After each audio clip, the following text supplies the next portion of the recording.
You're welcome to PASS training. My name is Ojo Adeshino. For those that are wondering what PASS means piping and equipment analysis and sizing suit. And this is a company that is foremost for the production of piping and system equipment, which include this software that we're using for pipe stress analysis, using embedded intelligence that has powerful capabilities and unsuppressed usability among competition. So it makes piping stress analysis easy, reducing time, effort, and cost to perform the analysis. So you will be learning a lot, and this is the training agenda. So majorly this is supposed to be a 4-day course if we run it by an 8-hour period. But just to give you what we're going to be looking at,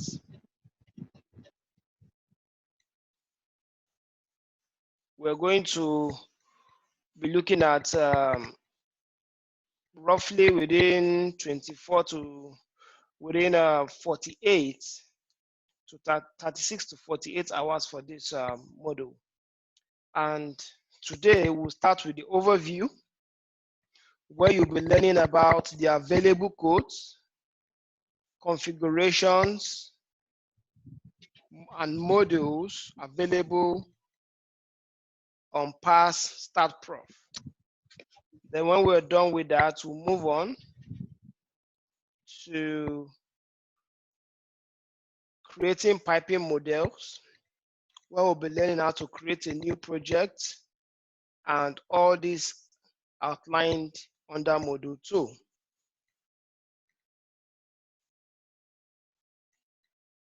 So we'll also go to analyzing results, special tools, databases, string selection. You also learn how to import and export from PASS to other softwares that are compatible, like the CISA2, PDMS, PCF files, MS Word, MS Excel.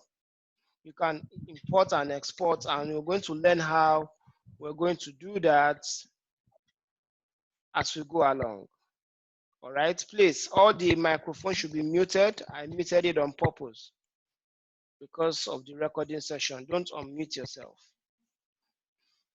So we are going to also learn how to create the FRP, GRP, GRE piping models. We'll learn how to create buried piping models. Then also we'll be looking at polyurethane substances, materials, and piping models. Okay, so it's going to be an interesting time, and I want you to give your best attention as we go along.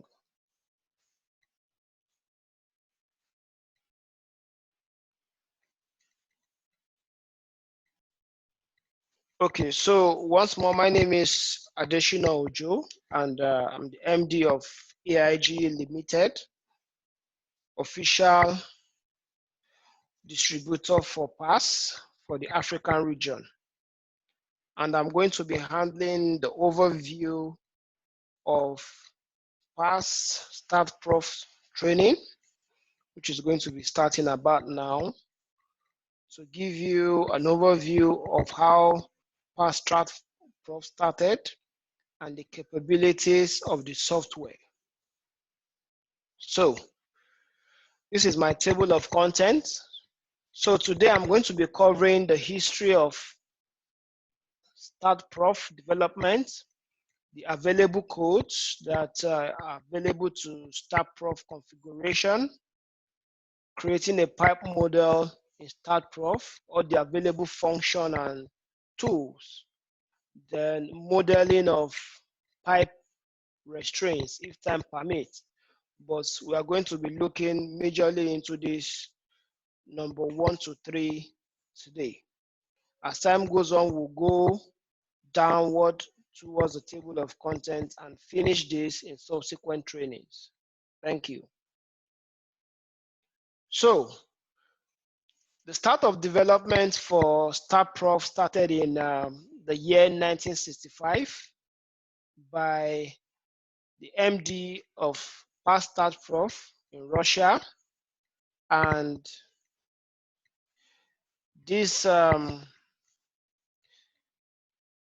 was developed in 1965, and from 1965 till year 2000, there has been evolution of the software.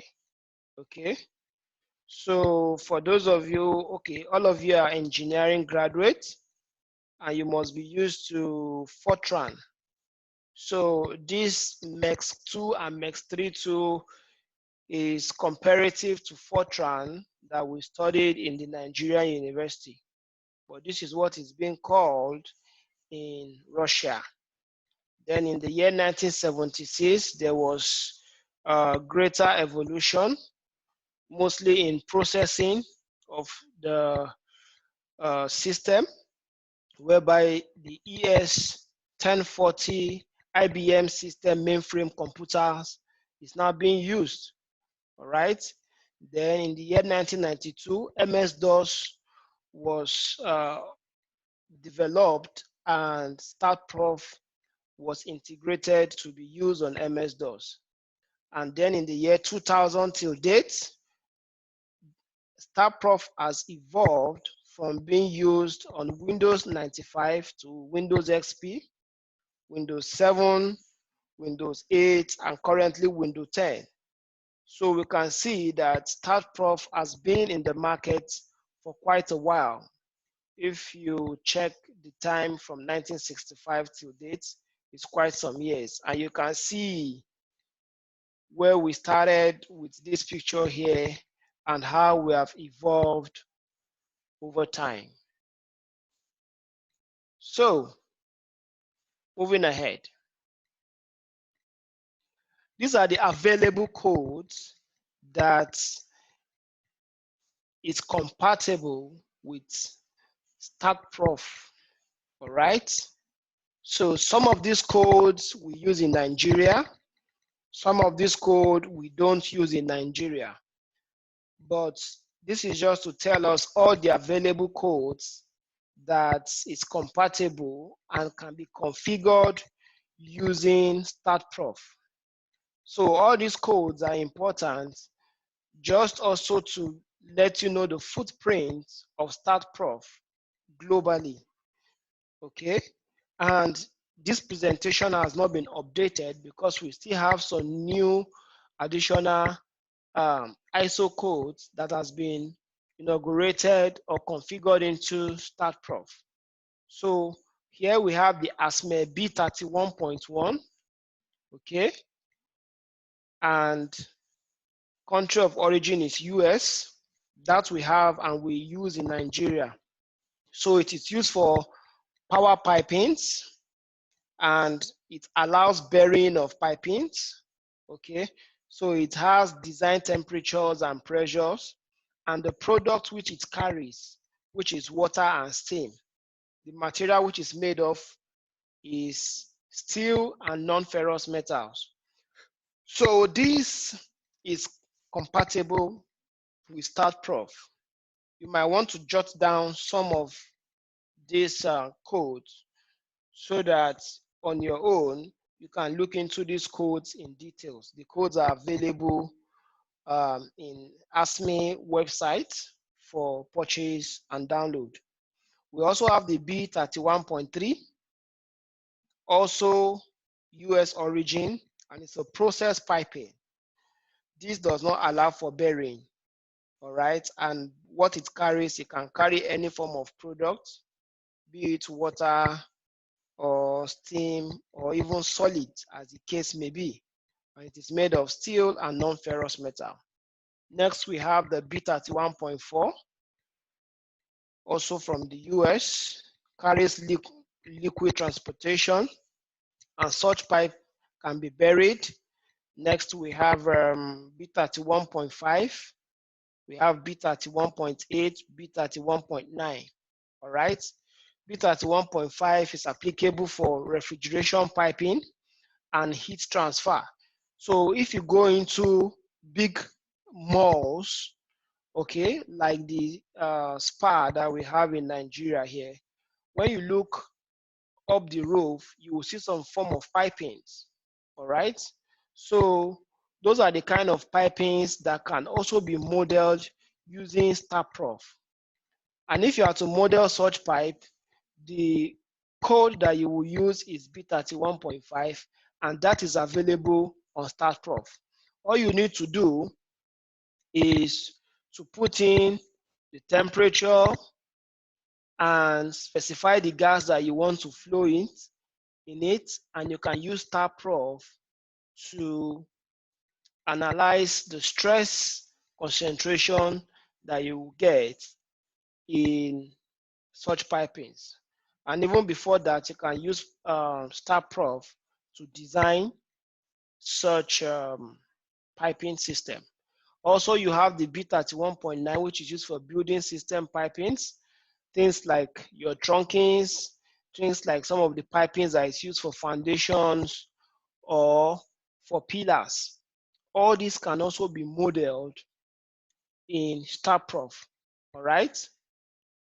Then we have power piping, we have process piping. These are, okay, we have the ISO pipings, okay, which refers to materials that are not metallic, things like our glass, all right? So that can also be modeled using StartProf, okay? So other codes that is not applicable to us in Nigeria, but for China, you can see things like the DLT 53, 6, and all these other codes for China. Then we also have Russian codes here. Okay, all these can be manufactured, can be designed using StartProf. This table is just to show us the wide applicability of StartProf, all right? And we are still evolving because we have highly compliant with what is attainable in the market. And when I talk about market, I mean construction, I mean oil and gas, I mean building, I mean electrical, name it. Anywhere you have any form of piping, StartProf can be used to design and also to carry out stress analysis of your piping models. So let's move ahead. So we have different packages for StartProf. I've spoken about the standards earlier on. So these are just to tell you the packages that we have. We have the complete, process, power, and global packages. So all these asterisks is just showing you the standards that we have in each package. All right. So this is more of to let you know what's the standards that you can get in each package. Like when you say complete, it's made up of all the standards. Okay. When you talk about process, it has some standards that are omitted. Then same thing with power and what have you. But also, mind you, we can also configure the software to the standards that is applicable for your application in your industry. That can be done. Yes. So next thing we are going to be looking at, this is just like a tree to show us what we'll be doing after now. All right. So creating piping model. So we can use StartProf. The first thing we do is to create a new project. By the time we get to the practical sessions, we are going to run all these from start to finish. So this is just showing us like a tree of what we do when we get into StartProf on paper. Yes, before we get to the practical. So the first thing we do is to create a new project. Then next we choose piping stress code. Okay, like all the piping stress codes that I've shown you in previous slide. Then next we set our user interface. We can set our user interface to anything you want. We have different color backgrounds also to help with the eyes, because when you're modeling, we know that design engineers spend a lot of time on their systems.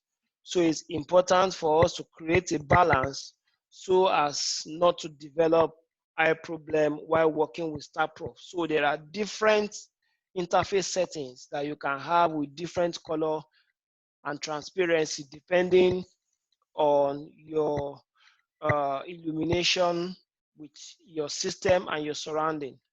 Okay, then you can also represent your models either in 2D or in 3D. Yes, that you can see, we will see when we get to the practical sessions. Then next we have our navigation. So you can scale, you can pan, you can rotate, you can view sections in StartProf. Most of you are familiar with AutoCAD and as well SolidWorks. So the same way you scale, pan, rotate, view selections in AutoCAD, you can also do the same thing with any piping model that you are creating on StartProf. It is very easy and straightforward. Then another cool feature of StartProf is object selection. So the same way you use your Control-C and Control-V while you are using your Microsoft packages to copy and paste, you can build a pipe session, copy it, and paste it on another pipe session, saving you the time and the rigor of creating that pipe session again. So StartProf can help you achieve that, all right? Then we have unique names for node, pipe fittings, and support. All right, so you can have unique part numbers for different nodes so that when it comes to troubleshooting, you can easily name a node, or you can easily isolate a load, a piping session, a fitting, or a support. All right, then just like you know that we cannot create a pipe without a node. So we have the options of inserting node. You have the options of moving and deleting node. And you have the options of splitting your pipe with a node. All that we're going to see. Then you can also mirror your pipe segments. You can rotate it. Just mirror is similar to the copy and paste I told you. You can rotate your pipe section. All right. You can insert what we call a U-shaped expansion loop. All right, to help with expansion stresses. We get to see that when we get to the practicals. You can measure distances. You can find node. You can renumber node. You can remove unnecessary node. You can customize the size of your graphic object, text, and other graphic settings, just like I said earlier on. Then we have a robust database for the different materials available for pipe construction, and as well insulation type for piping. Then the soils. This is very important for pipes that will be buried on the ground. So we have a very huge database for the different soils available in projects right now. Then piping types, fitting, and expansion joints. So when we get into our modeling session. You're going to see all this as we go along. Also, we have, okay, I've spoken about the copying piping segment. Here is it. Then you can work with non-connected piping segments, global coordinate system. So just like you have your XYZ, that can also be used for our pipe sessions, and you can work with pipe segments that are not even linked to your drawing in StartProf. Okay, then we can group replacement of object properties. We can use the project tree to add nodes, to add piping section. Then we can list fittings, supports, and pipings. We can transfer spring properties. We also have a catalog for spring. Then we can import piping model from Caesar 2, all right? And we can export to the Excel file. We can export to Word file. We can export to imaging files. And we can also export and import neutral files, all right? So that's about it with the tree structure when you are creating a model in StartProf. Okay, now let's quickly look at ambient temperature before we call this session a close. All right, so this is usually the average temperature of a pipe session. Okay, and why is this important? Usually taken to be equal to the ambient temperature of our surrounding. All right, so for buried pipings, installation temperature is usually 10 degrees. All right, so it is assumed that the last joint is closed when the entire trench is filled. So there can be no negative temperature in the piping section. So ambient temperature is very important when we are constructing piping as design engineers, because this will definitely determine the retention rate of any fluid flowing in the piping section. So when we are using StartProf to make your design of pipelines, you can select ambient temperature and you can see how that changes depending on what you design. Take for instance, if you have an insulation around your pipe for a specific pipe length, that can help you retain ambient temperature within the pipe section. All right, so all the behavior of such temperatures can be seen in the analysis of StartProf, which is also a big plus for you to use this software as compared to what you have in competition. All right, so that is for ambient temperature. So in the next class and the next session, we're going to continue from here and look at modeling of our pipe session. So just to show you before I go, so this is what a model looks like when it's being constructed with StartProf. So we can see our length section, we can see our elbow, we can see our node, and we can see the distances of the different pipe sections. Okay, so we can see our rigid support. We can also see the supports where we have the elbows. So StartProf is very analytic and will give you all the details you need when you're modeling a pipe session or a project as a whole. So we are going to look into this in details as we go along. Thank you.